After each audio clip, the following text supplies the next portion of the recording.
मुस्तक़िलन, जो लोगों के दरमियान गुनाह न करे और तन्हाई में गुनाह करे, वो जिंदगी कैसे है? गौसे पाक फरमाते हैं, ये बताओ वो लोगों के दरमियान गुनाह क्यों नहीं करता? तो लोगों ने कहा इसलिए कि लोग देख रहे हैं। वो फरमाते हैं, नादान, अगर लोग देखे तो इंसान गुनाह छोड़ दे, और तन्हाई में उसे अल्लाह देख रहा है, उसके बावजूद भी वो गुनाह को तर्क न करे, उसके बावजूद भी वो गुनाह को न छोड़े, तो उससे बड़ा जिंदगी कौन हो सकता है? यानी बंदों के खौफ से गुनाह छोड़ दे और अल्लाह के खौफ से गुनाह न छोड़े। अल्लाह अकबर। मेरे प्यारे आका सल्लल्लाहु अलैहि वसल्लम के प्यारे दीवानों, आज हमारी कौम की पोजीशन भी ये हो चुकी है, सर पे टोपियां तो ओढ़ रहे हैं, चेहरों पर दाढ़ियां भी सजाई जा रही है, एक हद तक के मस्जिदों को आबाद भी किया जा रहा है, लेकिन कैफियत ये है, अपने हाथों में मोबाइल लेकर अपने बिस्तरों पर लेटे लेटे इंटरनेट के जरिए से, गंदी तस्वीरों के जरिए से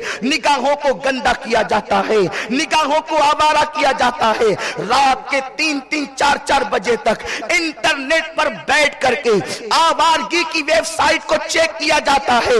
दुनिया की दूसरी कौमें इंटरनेट के जरिए से तिजारत के मामलात तय कर रही है, तिजारती मामलात में तरक्की कर रही है, घर बैठे कारोबार कर रही है, घर बैठे तिजारत करके तरक्की कर रही है। दुनिया की दूसरी कौमें नेट के जरिए से इल्म और दौलत के मैदान में कामयाबी हासिल कर रही है। अभी हमारी कौम को गंदी तस्वीरें देखने ही से फुर्सत नहीं, अभी हमारी कौम को इंटरनेट पर लड़कियों के साथ गुफ्तगू करने से फुर्सत नहीं। हमारी कौम के नौजवान लड़के इंटरनेट के जरिए से लड़कियों से दोस्ती करते हैं, इंटरनेट पर शादी तय की जाती है, लड़कियां नेट के जरिए से भाग रही है, भागने के रास्ते तैयार किए जा रहे हैं। ऐ मेरी कौम के जवानों, किसी की बेटी को इंटरनेट पर भागने के लिए तैयार करने से पहले जरा ये तसव्वुर कर लेना, मुस्तफा करीम ने इरशाद फरमाया, कमा तदीनु तुदान, तुम जैसा करोगे तुम्हारे साथ भी वैसा ही किया जाएगा। दूसरी की बेटी की इस्मत को तार तार करने वालों, अगर आज तुमने किसी की बेटी की इस्मत को तार तार किया, कल तुम्हारी बेटियों की इस्मत भी महफूज न रह जाएगी। अगर तुमने किसी की बीवी पर निगाह उठाया, तुम्हारी औरतों की इस्मत भी महफूज न रह जाएगी। मेरे प्यारे आका अलैहिस्सलाम के प्यारे दीवानों, जवानी में मजे करते अच्छा लगता है। मौलाए कायनात सैयदुस सादात अली के मुर्तजा इरशाद फरमाते हैं कि ज़िना वो कर्ज है जिसको अदा करना ही पड़ेगा। हर कर्ज लेने वाला अपनी मर्जी से अदा करता है, लेकिन ज़िना वो कर्ज है कि लेने वाला अपनी मर्जी से अदा नहीं करता, वो अदा हो जाता है। इसलिए अगर अपनी इस्मत का तहफ़्फ़ुज़ चाहते हो, जब गुनाह अपनी तरफ दावत दे, ये तसव्वुर करो कि अल्लाह देख रहा है, कोई देखे न देखे अल्लाह देख रहा है। औलियाए किराम में यही तसव्वुर होता है। अगर तुम तहतुस्सरा की तह में जाकर गुनाह करो, पहाड़ों की बुलंदी पर जाकर गुनाह करो, तब भी अल्लाह तुम्हें देख रहा है। मेरा करीम फरमाता है, इन्नल्लाह काना अलैकुम रकीबा, बेशक अल्लाह तुम पर कड़ी निगरानी कर रहा है। सिर्फ चेहरे पे दाढ़ी सजाकर कामयाबी नहीं मिल सकती जब तक दिल खशियत रब्बानी का गंजीना ना हो जाए। आका ने यहां इशारा करके फरमाया, अत्तक़वा हाँ होना, तकवा यहां है। हुजूर ने दिल की तरफ इशारा करके फरमाया। मेरे आका फरमाते सल्लल्लाहु अलैहि वसल्लम, इंसान के सीने में बाईं तरफ गोश्त का एक लोथड़ा है, आगाह हो जाओ, उसको दिल कहते हैं। अगर इंसान का दिल संवर जाए तो पूरा इंसान संवर जाता है, और अगर किसी इंसान का दिल बिगड़ जाए पूरा इंसान बिगड़ जाता है। मेरे प्यारे आका सल्लल्लाहु अलैहि वसल्लम के प्यारे दीवानों, अशरफुल उलमा की मोहब्बत में आए हो, अशरफुल उलमा के उर्स में आए हो, अल्लाह अकबर, अपने दिल में खौफ इलाही पैदा करो। जो हुजूर अशरफुल उलमा की पहचान थी, अल्लाह अकबर, उनके दिल में खौफ खुदा क्या कितना था, खशियत रब्बानी का आलम क्या था। मुसलमानों, बीमारी के आलम में कौन पूछने के लिए आता है आपने नमाज पढ़ी پڑھی کہ نہیں پڑھی، آپ نے عبادت کی کہ نہیں کی۔ ایک بہت بڑے مفتی صاحب سے میں نے سنا کہ وہ پہلی مرتبہ جب حضور اشرف العلماء علیہ رحمہ کو جو ہے ہاسپٹل میں ایڈمٹ کر دیا گیا تو اس وقت حضور اشرف العلماء علیہ رحمہ کو بیماری کا غم نہیں تھا، حضور اشرف العلماء کو اپنے مرض کی تکلیف نہیں تھی، اس لیے کہ وہ تو رابعہ بصری کی فکر سے مستفیض تھے۔ حضرت رابعہ بصری فرماتی ہے مجھے دکھ ملتا ہے تب بھی خوش ہوتی ہوں، نعمتیں ملتی ہے تب بھی خوش ہوتی ہوں، اس لیے کہ نہ میں دکھ دیکھتی ہوں نہ نعمتیں دیکھتی ہوں، میں تو دینے والے ہاتھوں کو دیکھتی ہوں۔ یار کی طرف سے جو ملے اس سے میں خوش رہتی ہوں، میں غم کو نہیں دیکھتی، میں نعمت کو نہیں دیکھتی، اپنے یار کے ہاتھ کو دیکھتی ہوں، اپنے رب کے ہاتھ کو دیکھتی ہوں، اپنے ہاتھ کو دیکھتی ہوں۔ اللہ اکبر، اشرف العلماء میں ہم رابعہ بصری کی فکر دیکھتے ہیں جسے اپنے مرض کا غم نہیں، اپنی تکلیفوں کا غم نہیں، اپنے مرض کا کوئی غم نہیں، لیکن آنکھ میں آنسو ہے۔ تو اس لیے مفتی صاحب آج پہلی مرتبہ میری نماز جو ہے بیماری کی وجہ سے چھوٹ گئی، مجھے اس کا افسوس ہے۔ آپ غور فرمائیں، تنہائیوں میں جو اپنی نماز کے ترک ہونے پر آنسو بہا رہا ہو وہ حضور اشرف العلماء کی ذات ہے۔ میرے پیارے آقا علیہ السلام کے پیارے دیوانوں، آپ غور تو فرمائیں، آج ہم چلتے پھرتے اٹھتے بیٹھتے نمازوں کو ترک کرتے ہیں، ہمارے ماتھے پر شکن تک نہیں آتا، دکانوں کی مصروفیت، مکانوں کی محبت، عورتوں کے ساتھ گھومنا پھرنا، دوستوں کے ساتھ ٹائم پاس کرنا ہمیں نمازوں کو دور کر دیتا ہے۔ حضور رئیس المفسرین حضرت علامہ ظہیر الدین خان صاحب قبلہ سے میں نے سنا، حضرت فرماتے تھے میں نے اپنی دو جماعت کے بزرگوں کو مسجد سے اتنی محبت کرتے دیکھا، ایسی محبت کرتے میں نے کسی کو نہیں دیکھا۔ ایک تو حضور مفتی اعظمین رحمت اللہ علیہ کی ذات تھی جو مسجد سے بے پناہ محبت کرتے تھے اور جماعت کے ساتھ مسجد میں پہنچ کر نماز ادا کرتے تھے، اور دوسرے حضور اشرف العلماء کی ذات تھی جو جماعت کے ساتھ نماز پابندی کے ساتھ ادا کرتے تھے۔ میرے پیارے آقا علیہ السلام کے پیارے دیوانوں، آپ غور فرمائیں، اللہ اکبر، عوام کو متاثر کرنا آسان نہیں۔ اشرف العلماء وہ ہے جنہوں نے اپنے عمل کے نقوش، اپنے تقوی کے نقوش علماء کے دلوں پہ ثبت فرمائے ہیں۔ آپ نے علماء کو متاثر کیا ہے، جب بھی اشرف العلماء کا نام آتا ہے نگاہیں عقیدتوں سے جھک جاتی ہے، لیکن ہمیں کیا ہو گیا ہے؟ آج ہم نے مسجدوں کو ویران کر دیا، میرے پیارے آقا علیہ السلام کے پیارے دیوانوں، اور پھر ہم یہ کہتے ہیں ہم تو فلاں کے مرید ہیں، ہمیں کیا خوف، نماز نہ بھی پڑھے تو بخش دیے جائیں گے۔ یاد رکھو، اشرف العلماء صرف غوث الاعظم کے سلسلے میں مرید نہیں تھے، وہ سرکار غوث اعظم کی اولاد میں سے تھے۔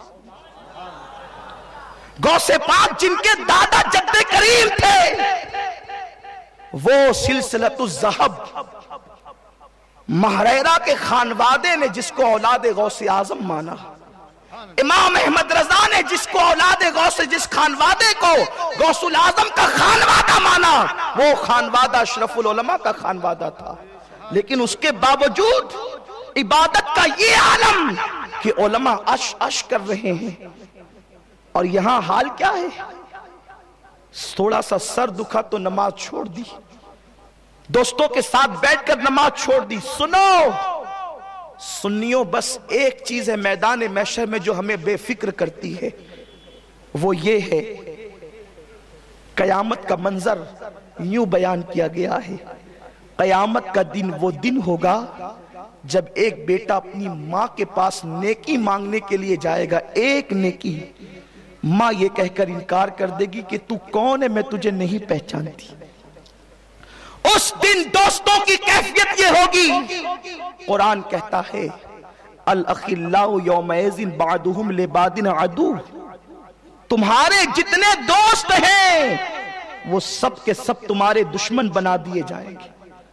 اس دن فرشتوں کی کیفیت یہ ہوگی، یوم یقوم الروح والملائکہ صفا لا یتکلمون الا من اذن، جبریل امین اور ان کے پیچھے سارے فرشتے صف بصف اللہ کی ہیبت سے کانپتے کھڑے ہوں گے، किसी में कलाम करने की जुर्रत नहीं होगी। जहां मासूम फरिश्तों को कलाम करने की जुर्रत और हिम्मत नहीं होगी, वो दिन कयामत का दिन होगा। जिस दिन मां काम नहीं आएगी, वो दिन कयामत का दिन होगा। जिस दिन बाप दामन झटकेगा, वो दिन कयामत का दिन होगा। जिस दिन और अंबिया के लबों पर इज़हबू इला गैरी होगा, वो दिन कयामत का दिन होगा।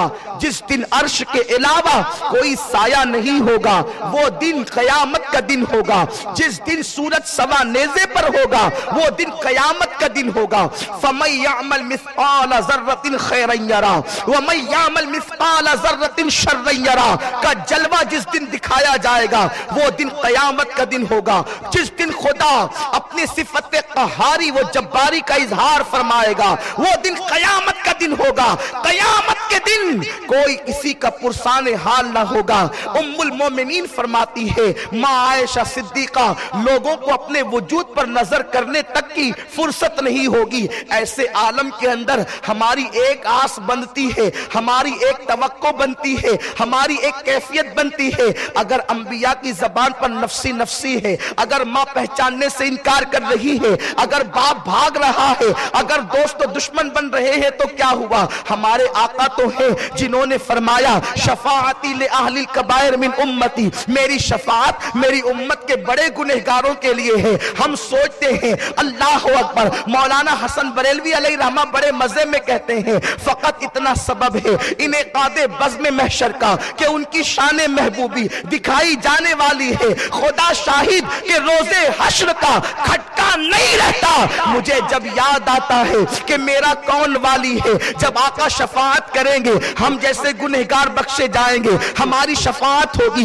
बल्कि उस दिन का मंजर तो यूं भी बयान किया जाता है, जिस दिन आका गुनहगारों की शफाअत करेंगे, उस दिन नेक और परहेजगार कुछ गुनाह को कर्ज लेने के लिए गुनहगारों के पास आएंगे और कहेंगे, हमें भी कुछ गुनाह कर्ज के तौर पर दे दिए जाए। इसी को इमाम अहले सुन्नत यूं कहते हैं, क्या ही ज़ौक़ अफ़ज़ा शफाअत है तुम्हारी, वाह वाह, कर्ज लेती है गुनाह परहेजगारी, वाह वाह। मुसलमानों, कयामत के दिन एक सहारा है जिसकी वजह से कभी कभी बेफिक्री होती है, लेकिन सुनो सुनो, जिस रसूल का ऐलान है कि मेरी शफाअत मेरी उम्मत के बड़े गुनहगारों के लिए है, उसी रसूल का ये फरमान है कि जिसने जानबूझकर एक वक्त की नमाज छोड़ दी, वो मेरे जिम्मे से बाहर हो गया। कयामत के दिन के लिए उसके साथ मेरा कोई वादा नहीं। थोड़ी देर अपने दिल पर तवज्जो करके तसव्वुर करो, जमीन पे दंदनाते फिरने वालों, 3 मर्तबा पेट भर के खाकर खुदा का सजदा न करने वालों, जरा तसव्वुर करो, जब मां पहचानने से इनकार कर देगी, दोस्त तो दुश्मन हो जाएंगे। और अंबिया की जबान पर इज़्ज़बु इला गैरी सुनकर हुजूर की बारगाह में तुम जाओगे और अर्ज करोगे, हुजूर मेरी शफाअत करें। अल्लाह न करे, 1000 बार न करे, अल्लाह किसी दुश्मन को भी वो दिन न दिखाए। तुम जाओ शफाअत की अर्जी पेश करो, और अल्लाह न करे आका यूं जवाब दे, क्या तूने मेरी हदीस नहीं सुनी थी कि जिसने एक वक्त की नमाज जानबूझ के तर्क कर दी, उसके साथ मेरा कोई वादा नहीं। और आका मुंह फेर कर चले जाए, बताओ उस वक्त किसकी बारगाह में दस्तक दोगे? उस वक्त अपनी बिगड़ी बनाने के लिए कहां जाओगे? अपनी तबीयत के मुताबिक जिंदगी गुजारने वालों, नर्म नर्म गद्दों पर नमाज फर्ज को तर्क कर देने वालों, नींद से उठने के बाद नाश्ते की फिक्र तो होती है, नमाज की फिक्र नहीं होती। सरकार गौसुल आजम के सिलसिले में मुरीद होने पे नाज है, बड़ी माजरत के साथ गौसे पाक के नजदीक तो बेनमाजी होकर ईमान साबित करना भी मुश्किल है। गौसे पाक हम्बलीउल मसलक है। इरशाद फरमाते हैं, जिसने एक वक्त की नमाज जानबूझकर छोड़ दी, वो काफिर हो गया। गौसे पाक फरमाते, बेनमाजी को मुसलमानों के कब्रिस्तान में दफन न करो। मुझे बताओ, अपनी तबीयत के मुताबिक कब तक जिंदगी गुजारते रहोगे? जब गुनाह अपनी तरफ दावत दे, जब बुराई अपनी तरफ दावत दे, जब शैतान नमाज के औकात में तुम्हें दुकान और मकान की याद दिलाए, उस वक्त ये तसव्वुर करो कि अल्लाह हमें देख रहा है, अल्लाह हमें देख रहा है। और सुनो, अगर इस तसव्वुर के साथ इंसान एक गुनाह भी छोड़ दे कि अल्लाह मुझे देख रहा है, अल्लाह के डर से जिसने एक गुनाह छोड़ दिया, अल्लाह तबारक व तआला अपने फजल से उसके सारे गुनाहों की मगफिरत फरमा देता है। इमाम इब्नुल जौजी रदी अल्लाह तआला अन्हु एक हदीस पाक लिखते हैं अपनी किताब के अंदर। उसके रावी अब्दुल्ला इब्न उमर रदी अल्लाह तआला अन्हु, हजरत अब्दुल्ला इब्न उमर फरमाते, मेरा बचपना था, फिर भी मैंने तकरीबन 6 या 7 मरतबा अल्लाह के रसूल से यह हदीस सुनी। आका इस हदीस को इतनी बार बार, इतनी तकरार के साथ बयान करते थे, बार बार इतना बयान करते थे कि मैंने बचपने के बावजूद तकरीबन 6 या 7 मरतबा सुना, तो जिनकी उम्र बड़ी होगी उन्होंने कितनी मरतबा सुना होगा। हजरत अब्दुल्ला इब्न उमर रदी अल्लाह तआला इरशाद फरमाते हैं कि वो हदीस जो है वो ये है कि अल्लाह के रसूल सल्लल्लाहु अलैहि वसल्लम फरमाते हैं कि बनी इसराइल में एक शख्स था, उसका नाम किफ्ल था। किफ्ल की आदत थी बस वो गुनाह करने के लिए लोगों को तलाश करता, और उसका काम ही गुनाह था, उसका काम ही बुराई था, उसका काम ही अय्याशी था। वो गुनाहों के अड्डों को आबाद करना चाहता, वो गुनाहों की तरफ बढ़ता, वो बेहयाई की तरफ बढ़ता।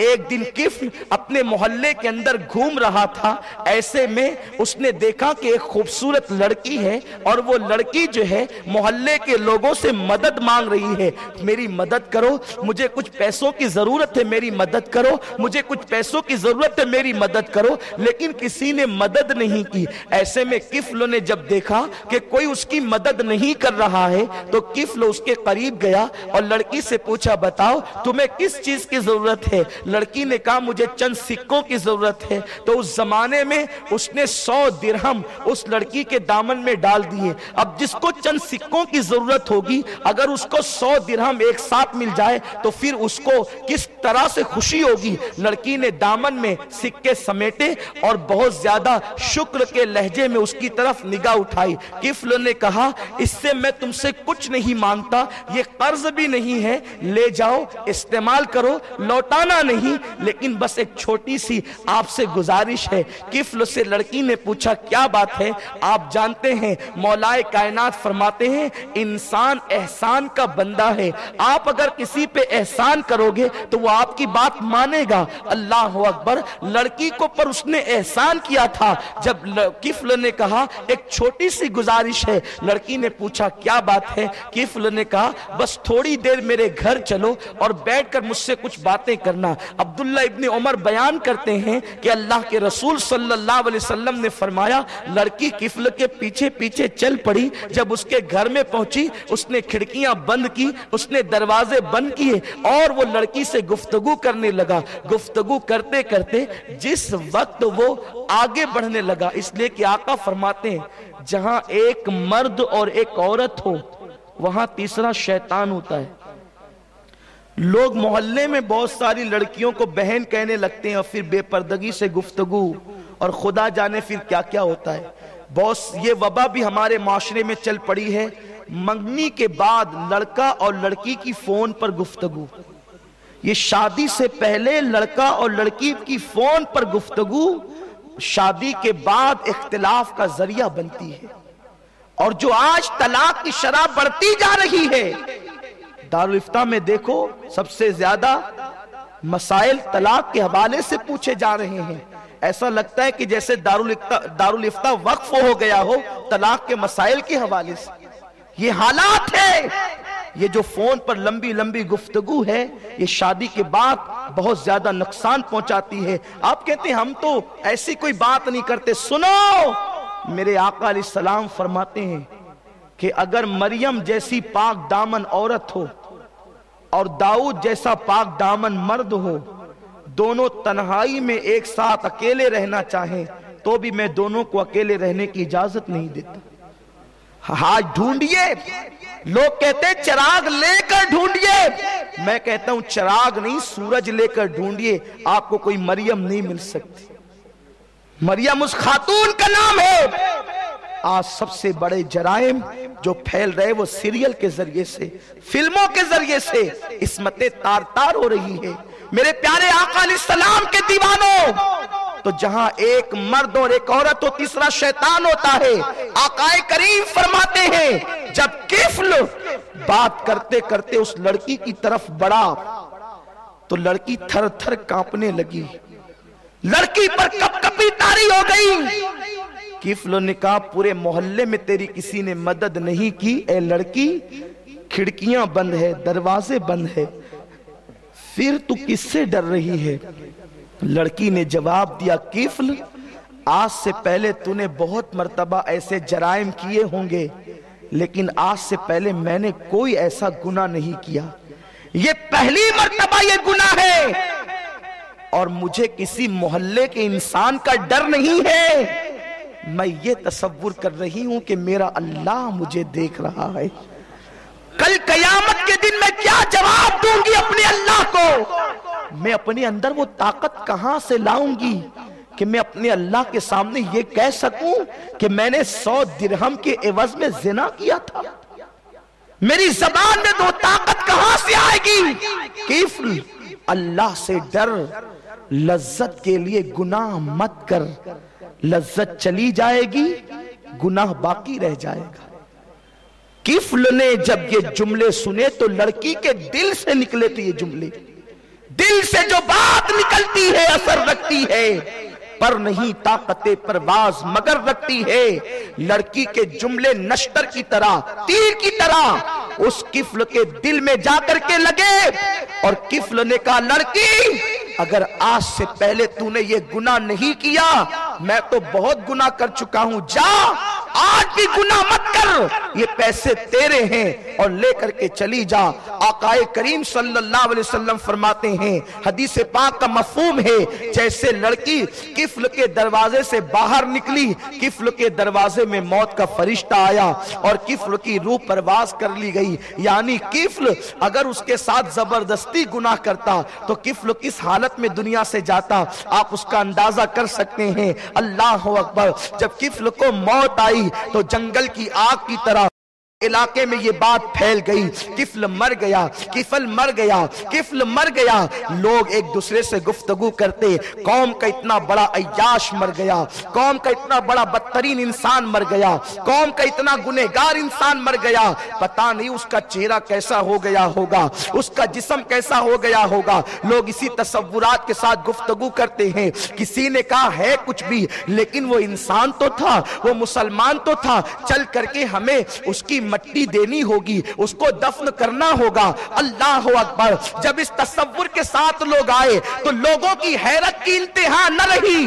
किफ्ल के दरवाजे पर खत्ते नूर से ये इबारत लिखी हुई थी कि किफ्ल ने अल्लाह के खौफ से एक गुनाह को तर्क कर दिया, अल्लाह ने उसकी बरकत से सारी उसकी जिंदगी के गुनाहों को माफ फरमा दिया और उसकी मगफिरत फरमा दी।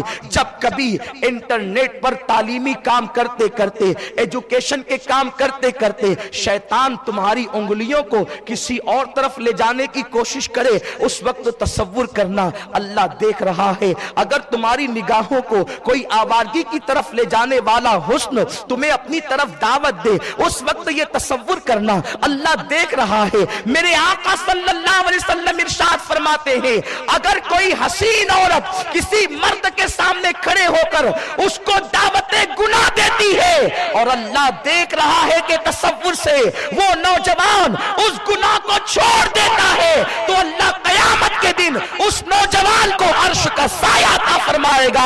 औरों के लिए कयामत का दिन 50,000 साल के बराबर होगा, जिसको अर्श का साया मिलेगा उसके लिए कयामत का दिन ज़ोहर की 4 रकअत के बराबर होगा। सुभान अल्लाह, सुभान अल्लाह। इसलिए सिर्फ दुनिया में हमें नहीं रहना।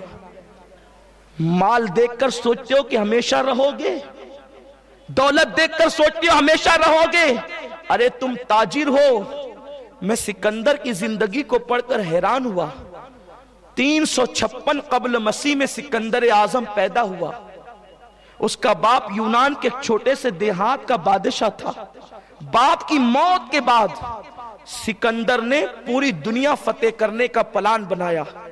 मुझे हैरत है कि किस तरीके से उसने ये प्लान तैयार किया। 15 से 16 साल की मुद्दत में सिकंदर ने आधी से ज्यादा दुनिया फतेह कर ली।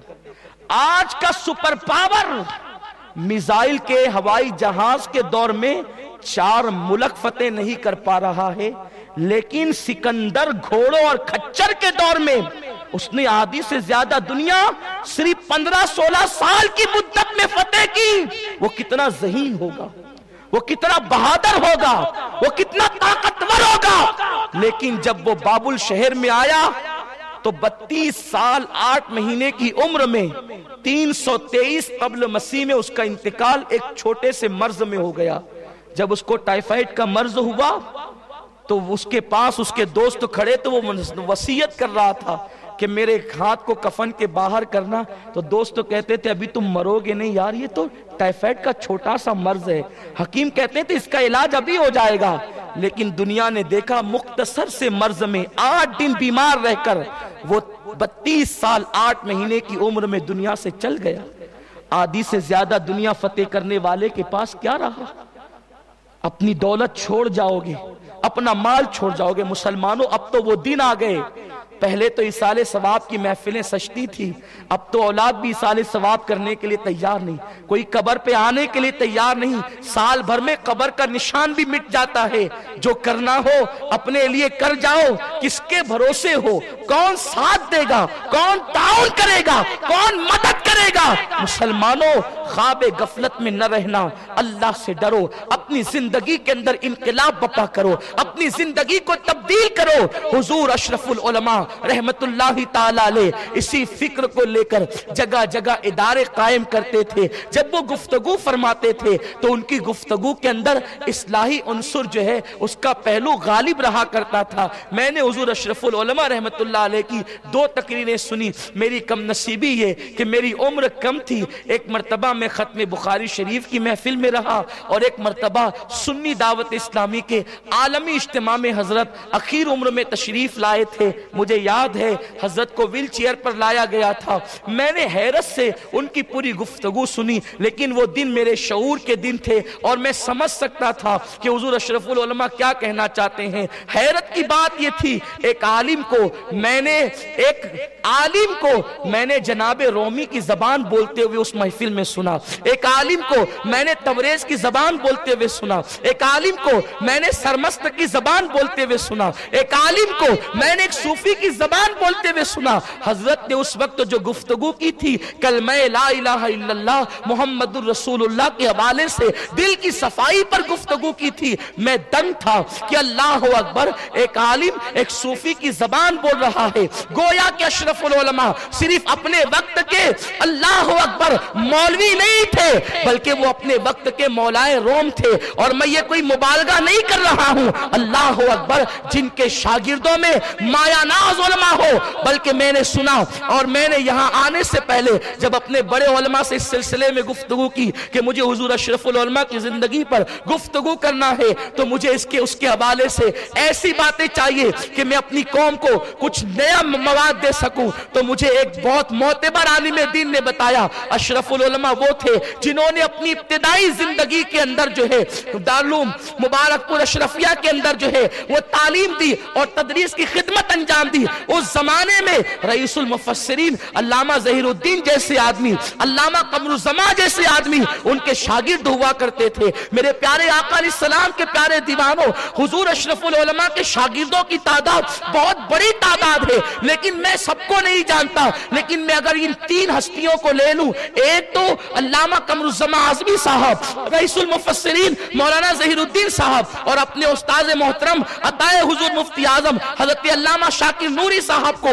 आप गौर फरमाएं, शागिर्दों के सारे कारनामे का अज्र उस्ताद की झोली में जाता है, उस्ताद के दामन में जाता है। अल्लाह अकबर, दुनिया सुन्नियत जिस मुफक्किर इस्लाम पे नाज करती है, हमारी जमात का जो आलमी मुबल्लिग है वो भी अशरफुल उलमा का शागिर्द है। दुनिया जिसके इल्म तफसीर पे नाज करती है, अल्लामा ज़हीरुद्दीन साहब, वो भी हुजूर अशरफुल उलमा का शागिर्द है। और हुजूर अमीर सुन्नी दावत इस्लामी जिसकी खिताबत की गूंज ने दुनिया के कोने कोने में رسول کے حوالے سے انقلاب پیدا کیا ہے وہ بھی اشرف العلماء کے شاگرد ہیں۔ نعرہ تکبیر، نعرہ رسالت، فیض حضور اشرف العلماء۔ اشرف العلماء نے وہ کارنامہ انجام دیا ہے کہ رہتی دنیا تک کے اس کی خوشبو سے امت کے مشام جاں معطر ہوتے رہیں گے۔ آپ کو پتا ہے ہمارے یہاں بڑا عجیب معاملہ ہے، میں بہت چھوٹا ایک طالب علم ہوں، علماء کی جوتیاں سیدھی کرنے والا۔ آج کل ہمارے یہاں پر صلح کلیت کی اصطلاح بڑی چل رہی ہے۔ میں یوں ہی ایک جنرل گفتگو کر رہا ہوں، واللہ میرے ذہن میں اس وقت کوئی شخصیت نہیں ہے، اللہ جانتا ہے۔ اور چونکہ میں ایک چھوٹا سا سیدھا سادہ انسان ہوں تو میں اپنی عوام کی فائدے کے لیے گفتگو کروں گا۔ تو ہمارے یہ ہے کہ صلح کلیت کا مفہوم جن کو پتہ نہیں، جو لڑکے داڑیاں مڈاتے ہیں، بلکہ میری بدگمانی نہیں، یہ میری خوشگمانی ہے کہ جن لڑکوں کو استنجا کی سنتیں بھی یاد نہیں، وہ بڑے بڑے علماء کے بارے میں وہ لڑکے کہتے ہیں وہ فلاں تو صلح کلی ہے۔ یہی کچھ حال کچھ ظالموں نے حضور اشرف العلماء کے ساتھ بھی کیا۔ حضور اشرف العلماء نے امت کی بھلائی کے لیے کام کیا، تو حضور اشرف العلماء کے حوالے سے یہ بدگمانی پیدا کرنے کی کوشش کی گئی۔ لیکن میں نے اپنی امیر سے، جو میرے استاد بھی ہیں، جنہوں نے ہماری تربیت میں بہت بڑا وقت صرف کیا ہے، میں نے امیر سنی دعوت اسلامی کی زبانی سنا ہے یہ واقعے کو، جو میں بہت معتبر راوی کی بات بتا رہا ہوں کہ حضور اشرف العلماء ایک مرتبہ مدینہ منورہ کے سفر میں تھے۔ طبیعت اتنی علیل ہو گئی کہ ایسا اشرف العلماء کو یوں محسوس ہونے لگا کہ اب میں شاید جو ہے وہ ظاہری طور پر حیات نہ رہ سکوں گا اور میری زندگی کا سورج غروب ہو جائے گا۔ اور میں سمجھتا ہوں شاید وہ یہ بھی سوچ رہے ہوں گے کہ اشرف العلماء علیہ رحمہ یہ بھی سوچ رہے ہوں گے شاید کہ مدینہ منورہ سے بہترین زمین دنیا سے جانے کے لیے کون سی ہو سکتی ہے، کیونکہ مدینہ شریف کی زمین ہی تو ہے جس کے بارے میں آقا نے فرمایا اگر تم سے ہو سکے تو مدینہ منورہ میں مرو، جو مدینہ میں مرے گا قیامت کے دن میں اس کی شفاعت کروں گا۔ وہ مدینہ شریف کی موت کون نہیں مانگتا؟ تو آپ کی تڑپ رہی ہوگی، بیماری چھوٹی تھی لیکن تڑپ تھی کہ میں یہیں رہ جاؤں۔ تو اس وقت حضور امیر سنی دعوت اسلامی حضرت علامہ شاکر نوری صاحب بھی اس سفر میں موجود تھے۔ آپ نے کہا شاکر کو بلاؤ، آپ کا مخصوص لہجہ تھا، جس استاد شاگرد کی بات تھی، لیکن میں یوں کہوں گا کہ مولانا شاکر کو بلاؤ، میرے لیے وہ میرے استاد ہیں تو ادب کا مقام یہی ہے، مولانا شاکر کو بلاؤ۔ حضرت تشریف لائے تو حضرت کی آنکھوں میں، حضور اشرف العلماء کی آنکھوں میں آنسو تھے۔ کہتے ہیں مولانا مجھے یوں لگتا ہے کہ اب میں ظاہری طور پر زندہ نہیں رہ سکوں گا اور میری روح نکل جائے گی، میں تم کو یہ نصیحت اور وصیت کرتا ہوں، خبردار میرے جنازے پر کوئی نجدی امام نہیں آنا چاہیے۔ آپ غور فرمائیں، یہ اشرف العلماء کا تسلف فی الدین تھا۔ وہ امام ہے، ابھی شعر پڑھا جا رہا تھا کہ وہ مسلک امام احمد رضا کے حقیقی ترجمان تھے، جو مدینہ منورہ میں بھی، حالانکہ جو مدینہ شریف میں انتقال کرتا ہے اس کا جنازہ چاہیں یا نہ چاہیں نجدی امام ہی پڑھاتا ہے، لیکن یہ اشرف العلماء کی تڑپ تھی کہ جب اگر میرا انتقال مدینہ شریف میں ہو تو میرے جنازے پر نجدی امام نہیں آنا چاہیے۔ اللہ اکبر! امیر سنی دعوت اسلامی کا ہاتھ پکڑ کے کہہ کر کے رو رہے ہیں، خدارا ایسا نہیں ہونا چاہیے۔ حضرت امیر سنی دعوت اسلامی نے تسلی دی، حضور انشاءاللہ ایسا نہیں ہوگا، اور اگر ایسا ہوا کہ اللہ کو یہی منظور رہا کہ آپ مدینہ منورہ میں دائی اجل کو لبیک کہے تو میں ذمہ داری لیتا ہوں کہ کسی طرح آپ کی جنازہ ہم پڑھائیں گے، لیکن کسی اور کو پڑھانے نہیں دیں گے، کسی نجدی کو آنے نہیں دیں گے۔ یہ اشرف العلماء کا تسلف فی الدین تھا، اور جب بھی دنیا تانا دیتی ہے، ستاتی ہے، ہم اشرف العلماء رحمت اللہ علیہ کی زندگی کو یاد کر لیتے ہیں۔ ایک وفد مالیگاؤں سے اشرف العلماء علیہ رحمہ کی بارگاہ میں آیا تھا، گفتگو ہونے لگی، اور گفتگو کرتے ہوئے کچھ لوگوں نے اختلاف کی بات چھیڑ دی، فلاں تو یہ کہتا ہے، فلاں تو وہ کہتا ہے۔ تو اشرف العلماء علیہ رحمہ سے کسی نے کہا حضرت آپ بھی بمبئی میں رہتے ہیں، اور بمبئی تو بمبئی ہے، بمبئی کا تو حال ہی عجیب ہے، بمبئی والے برا نہیں مانے، ہم بمبئی سے نفرت نہیں کرتے، بمبئی سے محبت کرتے ہیں، لیکن بمبئی بمبئی ہے، ہر ساری چیزیں بمبئی میں آپ کو عروج پر ملے گی، تو بمبئی میں بڑی تکلیفیں آپ کو ہوتی ہوگی، تو حضور اشرف العلماء علیہ رحمہ فرماتے ہیں کہ جب مجھے کوئی تکلیف دیتا ہے تو میں ایک بات سوچتا ہوں. کیا بات, کیا پیارا انداز ہے. فرماتے ہیں جب مجھے کوئی تکلیف دیتا ہو تو میں جناب رابعہ کی زندگی سوچتا ہوں. رابعہ بصری سے کسی نے کہا مائی تو اتنی عبادت کرتی ہے تو شیطان تو تجھے بڑی تکلیف پہنچاتا ہوگا, شیطان تو تجھے بڑا دکھ پہنچاتا ہوگا. رابعہ بصری کا جواب تھا, اے بیٹو سنو, مجھے یار کی یاری سے فرصت نہیں, میں یار کی محبت سے فرصت نہیں پاتی, شیطان کی طرف میں توجہ کب کروں, میرے پاس وقت ہی نہیں ہے کہ میں شیطان کی طرف توجہ کروں. اشرف العلماء فرماتے ہیں میں محبت رسول, محبت خدا میں اور اپنے کاموں میں اتنا مصروف ہوں کہ مجھے دشمنوں کی طرف, مخالفین کی طرف توجہ کرنے کا موقع ہی نہیں ملتا. اس لیے میں ان کی جواب دہی کے حوالے سے کبھی تصور نہیں کرتا. ہمیں بھی جب کبھی ان حالات سے دوچار ہونا پڑتا ہے تو ہم اپنے اکابرین کی زندگی کو یاد کر لیتے ہیں. میرے پیارے آقا صلی اللہ علیہ وسلم کے پیارے دیوانوں, حضور اشرف العلماء ایک خانقائی فرد تھے. بڑا مشکل ہوتا ہے خانقائی ہو کر مدرس ہونا اور امام ہونا. خانقائی ہو کر جو لوگ علماء موجود ہیں جانتے ہیں, بچپنے میں لوگ جن کی جوتیاں سیدھی کرتے ہو اور بچپنے سے لوگ ہاتھ چومتے, انہیں کیا ضرورت ہے امامت کی مشقتیں اٹھانے کی, کیا ضرورت ہے تدریس کی, مسند پر بیٹھ کر کے تکلیفیں اٹھانے کی. ہاتھ تو پہلے ہی سے چوما جا رہا ہے, باپ داداؤں کے نام پر پہلے ہی سے نظر مل رہی ہے. لیکن اشرف العلماء کو دنیا نے دیکھا, خانقائی ہونے کے بعد بھی انہوں نے اپنے باپ دادا کے نام کو روکڑا کرنے کی کوشش نہیں کی. انہوں نے اپنی ایک الگ پہچان بنائی اور انہوں نے اپنے باپ داداؤں کے نام سے ناجائز فائدہ اٹھانے کی بجائے وہ کام کیا کہ آج اشرف العلماء کی وجہ سے ان کے باپ داداؤں کے نام کو چار چاند لگ گئے. نعرہ تکبیر, نعرہ رسالت. وہ اشرف العلماء ہے. آج ہم ڈھونڈ رہے ہیں اشرف العلماء کہاں ہے, اشرف العلماء کہاں ہے. لیکن سنو, اشرف العلماء ہم سے کھو نہیں گئے ہیں. سورج ہوں میں تو اپنی رمق چھوڑ جاؤں گا, گر ڈوب بھی گیا تو شفق چھوڑ جاؤں گا. سورج جاتا ہے تو اپنی پہچان کے لیے شفق چھوڑ جاتا ہے. اشرف العلماء گئے ہیں تو اپنے کارنامے چھوڑ کر گئے ہیں. آج بھی اشرف العلماء ہماری انجمنوں میں زندہ ہیں, آج بھی اشرف العلماء ہمارے دلوں میں زندہ ہیں, آج بھی اشرف العلماء ہمارے افکار میں زندہ ہیں, آج بھی اشرف العلماء ہمارے نظریات میں زندہ ہیں. جب تک دارالعلوم محمدیہ اور اس جیسے دارالعلوم سے علماء کی ٹیم نکلتی رہے گی, اشرف العلماء کا فیضان شرق سے لے کر غرب تک عام سے عام ہوتا جائے گا. جب تک کہ اشرف العلماء کی قائم کردہ مسجدوں سے اللہ اکبر کی آواز آئے گی, اشرف العلماء کے درجات بلند ہوتے چلے جائیں گے. حضور اشرف العلماء ابتدائی زندگی میں, ابتدا میں ہمارے شہر مالیگاؤں میں بھی آتے تھے. میں نے اپنے بوڑھوں سے سنا, اشرف العلماء علیہ رحمہ کی خصوصیت یہ تھی, میں نے تو ان کو زیادہ نہیں سنا, ایک ہی مرتبہ ختم بخاری میں سنا اور ایک بار ان کی تقریر سنی.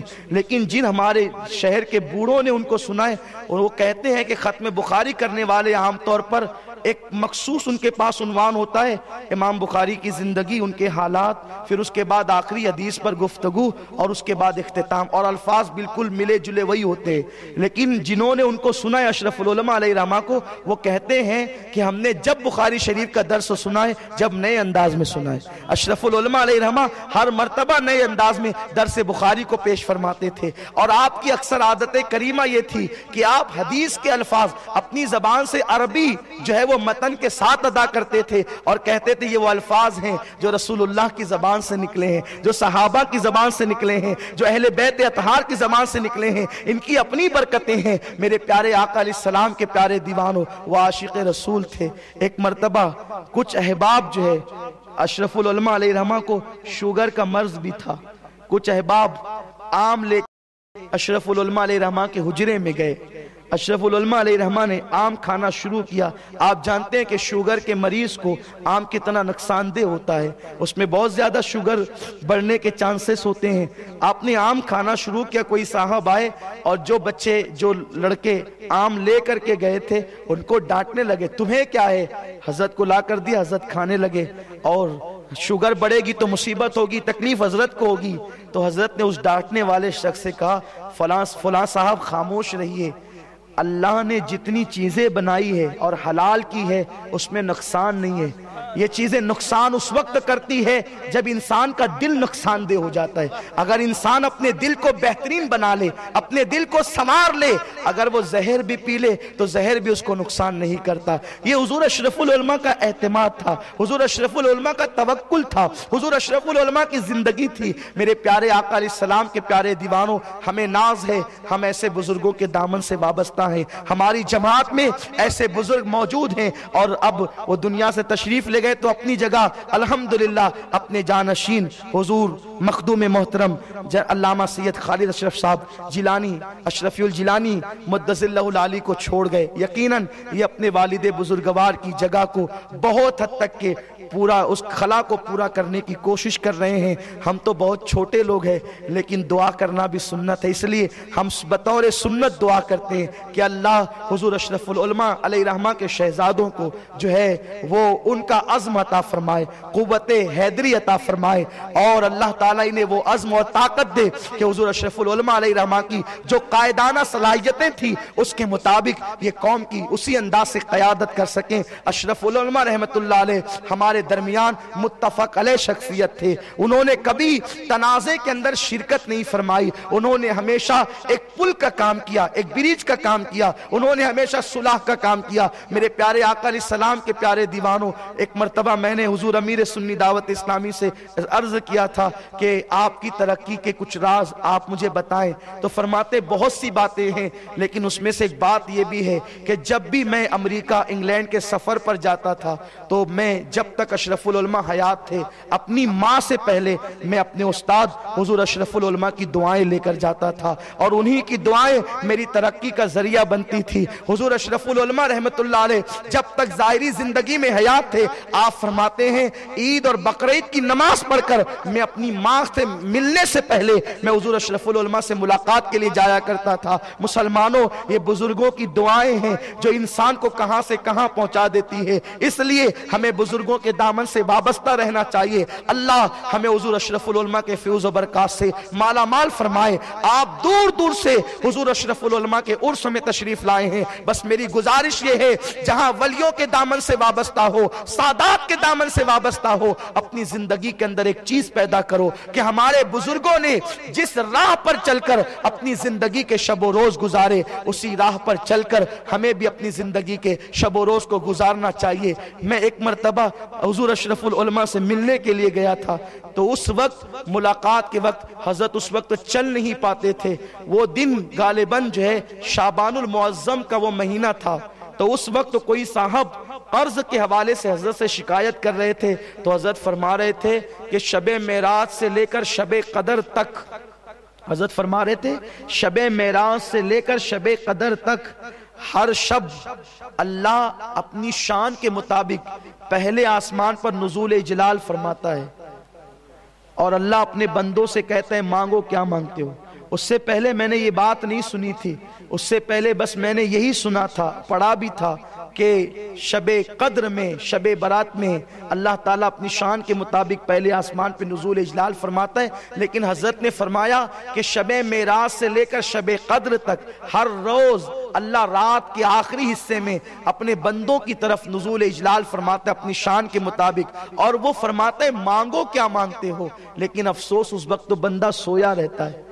حضور اشرف العلماء فرماتے اس وقت تو بندہ سویا رہتا ہے. مسلمانوں, کاش ایسا ہوتا کہ ہم اپنی روداد غم اپنے اللہ کو سنانے لگ جائیں تو ہماری زندگی کا ہر مسئلہ یوں ہی حل ہو سکتا ہے.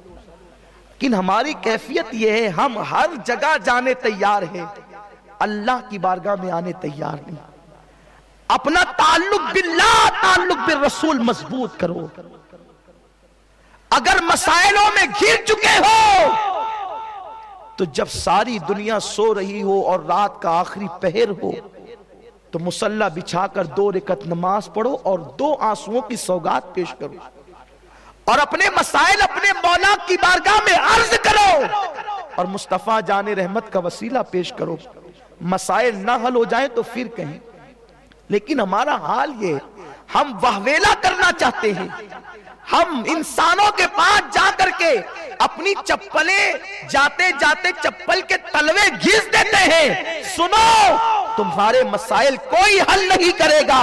اگر مسائل کا حل چاہتے ہو، کھویا ہوا وقار چاہتے ہو، تو آؤ پھر اپنی راتوں کو مصلی پر گزاریں، کم سے کم پوری رات نہیں تو رات کا آخری حصہ مصلی پر گزاریں اور اپنے رب کی بارگاہ میں آنسوؤں کی سوگات پیش کریں۔ میرا رب حدیث قدسی میں فرماتا ہے، حدیث قدسی ہے، اللہ فرماتا ہے کہ جب سب لوگ سو جائیں اور میرے بندے نماز پڑھیں تو ان کی وہ نماز مجھے بڑی پسند ہے۔ اس لیے اس وقت اگر ہم صرف 2 رکعت پڑھ لیں اور اپنے اللہ کی بارگاہ میں صدق دل سے کہیں، مسلمانوں ایک ہی چوکٹ ایسی ہے جہاں مانگنے سے عزت نہیں جاتی، اور جگہ مانگو گے تو عزت چلی جائے گی، وہاں مانگو گے تو بھیک بھی ملے گی، عزت بھی ملے گی۔ اس لیے اپنا رشتہ اپنے مولا سے مضبوط کرو۔ حضور اشرف العلماء علیہ رحمہ یہی چاہتے تھے کہ اللہ کے بندوں کا رشتہ اللہ سے مضبوط ہو جائے۔ اللہ ہمیں اپنے رشتے کو اللہ اس کے رسول سے مضبوط کرنے کی توفیق عطا فرمائے۔ دوران گفتگو اگر کوئی غلطی ہو تو اللہ تعالیٰ اپنے حبیب صلی اللہ علیہ وسلم کے صدقہ و طفیل معاف فرمائے۔ میں اپنی اس پوری گفتگو کو حضور شہزادہ عالی مرتبت شہزادہ اشرف العلماء کے قدموں کے صدقے بارگاہ مصطفیٰ سے میں اس کا خواستگار ہوں کہ اللہ ان کے صدقہ و طفیل اور ان کی موجودگی کے صدقہ و طفیل اس ٹوٹے پھوٹے جملوں کو قبول فرمائے، اور انہی کے وسیلے سے ان کے والد بزرگوار کی بارگاہ میں یہ حقیر سا نذرانہ پیش کرتا ہوں، کاش قبول ہو جائے تو میرے اور آپ کے لیے نجات کا ذریعہ بن جائے۔ وَمَا عَلَيْنَا إِلَّا الْبَلَاغُ۔ السلام علیکم ورحمۃ اللہ۔ سبحان اللہ، بہت خوب۔ آپ تمام حضرت بیٹھے رہیں۔ اب میں مولانا شمشاد نوری صاحب قبلہ سے گزارش کروں گا کہ وہ مائک پہ تشریف لائے۔ گل پوشی کا جو ہے منظر آپ اپنی آنکھوں سے ملاحظہ کریں، اور کمیٹی کے غرض و مقاصد بھی جو ہے مولانا شمشاد نوری صاحب بیان کریں گے۔ آپ تمامی حضرات جائیں نا، بلکہ اختتام پر لنگر کا اہتمام کیا گیا ہے، آپ کی ضیافت کا اہتمام کیا گیا ہے، آپ بالکل نہ جائیں، چند ہی منٹوں کے اندر یہ منظر کو سمیٹا جائے گا۔ آپ لوگ تشریف رکھیے، اور انشاءاللہ العزیز حضرت کی اور علماء اکرام کی گلپوشی ہوگی۔ تو میں سب سے پہلے جی اندر پڑھیے، آپ پڑھیے، آپ پڑھیے۔ تم پر لاکھوں سلام، پر لاکھوں سلام، تم پر لاکھوں سلام آقا، تم پر لاکھوں سلام، تم پر لاکھوں سلام آقا، تم پر لاکھوں سلام۔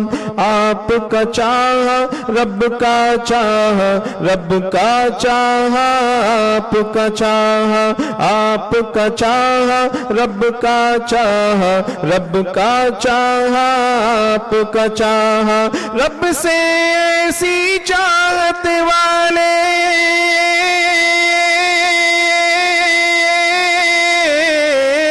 رب سے ایسی چاہت والے، رب سے ایسی چاہت والے، تم پر لاکھوں سلام، تم پر لاکھوں سلام